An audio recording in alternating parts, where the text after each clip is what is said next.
నీ పేరేంటి? మనకంట. నా పేరు దివ్య. చెప్పండి. సరే కానీ ఇక్కడ కత్తి లాంటి అబ్బాయిలు ఎవరైనా ఉన్నారేమో అని చూద్దామని వస్తే నువ్వు దొరికావు. సరే కానీ ఒక నైట్కి ఎంత తీసుకుంటావు? నేను తీసుకునేది ఏంటి? నేను ఏమైనా ఆడదాను నేను తీసుకుంటానికి? కాదు, నీకు కావాలంటే ఇంకొక 100 అయినా ఎక్స్ట్రా ఇస్తాను. అది ఏం మాట్లాడుతున్నావు నువ్వు? తెలుగు వినపడతా? అర్థం కావట్లేదా? తెలుగు నాకు అర్థం అవుతుంది. సరే కానీ ముగ్గురుతో ఉంటావా ఇద్దరితో ఉంటావా? నువ్వేం ఒకటేసారి మాట్లాడుతున్నావు? పెడతావా? నువ్వేం మాట్లాడుతున్నావు? తెలుగు అయ్యా వినపడతలేదా? అర్థం కావట్లేదా? ఎన్నిసార్లు చెప్పాలి నీకు? తీసుకునేది ఏంటి అయినా కానీ? ఒక 500 తీసుకుంటావు నైట్కి. నేనేం తీసుకున్నావు? నేను తీసుకునేది మా వాడికి ఫోన్ చేద్దాం. మీ వాడు ఫోన్ చేస్తే నన్ను వణుకుతే రామని చూద్దాం ఇద్దరు అయితే, మా ఫ్రెండ్కి నాకు. హలో చెప్పరా. ఎవరో బాబు రారా బాబు, నైట్కి డబ్బులు తీసుకుని నేను ఆడదాని రేట్లు మాట్లాడుతుంది. ఎక్కడ ఉన్నావు అసలు నువ్వు?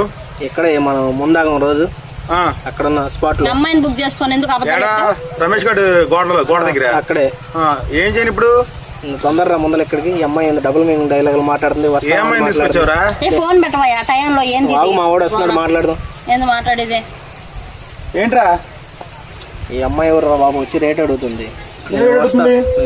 హలో, ఈయన నన్ను తీసుకొని వచ్చి నువ్వు ఎంత కొట్టావు, నువ్వు 100 కొట్టావా, ఒక గంటకి